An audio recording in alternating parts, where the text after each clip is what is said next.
ফাল্গুন মাস তো চলে এসেছে, শীত চলে যাচ্ছে আর ফাল্গুন মাস আসছে। এই সময়টা না আমার কাছে খুব ভালো লাগে, খুব অপেক্ষায় থাকি যে ফাল্গুন মাস আসছে বা বসন্তকাল শুরু হচ্ছে। কিন্তু এর চেয়েও যে জিনিসটা সবচেয়ে ভালো লাগার সেটা হচ্ছে শবে বরাত চলে গেছে আর কয়েকদিন পরে রমজান শুরু। শবে বরাতের পর থেকেই কাউন্টডাউন শুরু করে দিই যে রমজান তার বেশি দিন নেই, মাত্র 2টা সপ্তাহ পরে রমজান শুরু হয়ে যাবে। ছোটবেলা থেকে এই ফিলিংসটা হতো, এখনো কিন্তু হয়। সবসময় গুনি আর কয়টা দিন রইল রমজান আসতে। আর এই ভিডিওটা ছিল শবে বরাতের দিন। তো শবে বরাত উপলক্ষে যেহেতু রোজা রাখা হয়, তো আমি এখানে ইফতার বানাচ্ছি। আমরা তো সারা বছর অপেক্ষা করি রমজান মাসের জন্য। ইফতারের জন্য চিকেন দিয়ে একটা কাবাব বানিয়েছিলাম, সাথে ছিল পরোটা আর একটু বিরিয়ানিও করেছিলাম।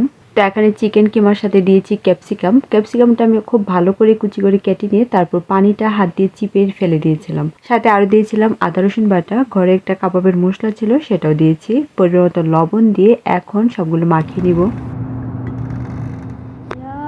কি পরিমাণ স্নো পড়তেছে। আর আজকে আমাদের মিশিগানের ওয়েদার হচ্ছে এই অবস্থা। ওয়েদার যখন খুবই খারাপ থাকে, টেম্পারেচার ডাউন থাকে বা হেভি স্নোফল হয়, তখন কিন্তু স্কুল বন্ধ দিয়ে দেয়। তো আজকে বাচ্চাদের স্কুল বন্ধ আর সবাই বাসায় ছিল। তারপর হচ্ছে শবে বরাত, তো সবকিছু মিলিয়ে ভালোই লাগছিল। আর একটু ফিরনিও বানাবো। এখানে দুধটাকে অনেকক্ষণ জাল দিয়ে সুন্দর একটা কালার এসেছে, বেশ ঘন হয়ে গেছে। আমরা যখন ছোট ছিলাম তখন দেখতাম আগে মা, খালা, চাচি সবাই মিলে একসাথে হালুয়া রুটি বানাতো। কিন্তু সময়ের সাথে সাথে কত পরিবর্তন হয়, এখন আর অত ঝামেলাও করতে চায় না কেউ। আমাদের বাচ্চারা তো বুঝবেই না আমাদের শৈশবটা কেমন কেটেছে, কারণ এখনের পরিবর্তনটা আরেক রকমের। এখনকার বাচ্চারা তো ডিভাইস, ফোন এগুলো নিয়েই বিজি, স্ক্রিন টাইম ছাড়া মানে কোনো কিছু করতে চায় না। দেশ থেকে দূরে আছি ঠিকই, কিন্তু সবসময় চেষ্টা করি যে কোনো অকেশনগুলোতেই যেন বাচ্চারা দেশে আমরা কেমন করেছিলাম, কেমনভাবে কাটিয়েছিলাম সেটার জন্য তারা বুঝতে পারে। যাই হোক, এখানে ফিরনির জন্য দুধের মধ্যে নারকেল দিয়ে দিয়েছি আর এই চালটাকে আমি একটু দুধ দিয়ে হালকা একটু ব্লেন্ড করে নিব, মানে চালটা যেন আধা ভাঙ্গা হয়। কালিজিরা চাল দিয়ে যদি ফিরনি রান্না করা হয় তাহলে সেটা তো অসম্ভব মজা হয়। আর ফিরনির মজা হওয়ার কিন্তু আরও একটা টিপস আছে, সেটা হচ্ছে যে যদি অল্প একটু চাল দিয়ে যদি বেশি ঘন দুধ দিয়ে ফিরনিটা রান্না করা হয় তাহলে কিন্তু অনেক মজা হয়। যাই হোক, এখানে আরও দিয়েছিলাম একটু বেশি করে নারিকেল আর কিশমিশ। যখন চালটা একটু সিদ্ধ হয়ে এসেছে এবং একটু ঘন হয়ে গেছে তখন দিয়েছি চিনি।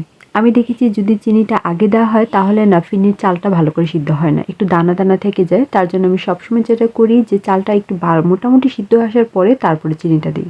যাই হোক, এদিকে ফিরনিটাও রেডি হয়ে গেছে, আমি একটা সার্ভিং বলে ঢেলে নিয়েছি আর এখন কাবাবগুলো বানিয়ে নিব। আর কাবাব বানানোর জন্য এরকম একটা কাঠি ব্যবহার করব। এটা আসলে একটা শাসলিকের কাঠি, এই কাঠি দিয়ে আমি সবসময় এরকম কাবাব বানাই। আর এই কাবাবটা বানাতে কিন্তু খুব একটা তেলের প্রয়োজন হয় না, মানে আমি শ্যালো ফ্রাই করে নেব, তো হালকা তেল দিয়ে এগুলো ভেজে নিচ্ছি। আর এই কাবাবটা কিন্তু পরোটা, পোলাও সব কিছুর সাথে খুব ভালো যায়।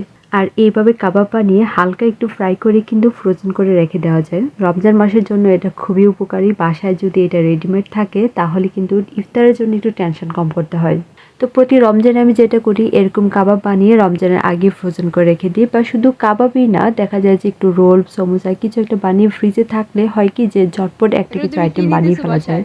যাই হোক, আলহামদুলিল্লাহ সবার বরাত শেষ হয়ে গেল। আমরা সবাই রমজানের জন্য অপেক্ষা করছি। আল্লাহ যেন আমাদের সবাইকে রমজানের রোজাগুলো রাখার তৌফিক দান করে। আর এটা ছিল সব বরাতের পরের দিন, যেহেতু উইকেন্ড ছিল তা আমরা একটু গিয়েছিলাম বার্লিংটনে, একটু কিছু কেনাকাটা ছিল। বাচ্চাদেরকে নিয়ে শপিংয়ে গেলে আমার কাছে মনে হয় কি ওরা যদি পারতো তাহলে টয় সেকশনের সবটাই ওরা বাসায় নিয়ে আসতো। মানে যা দেখে তাই আর কি, মানে সব কিছুই নিজের মনে হয়।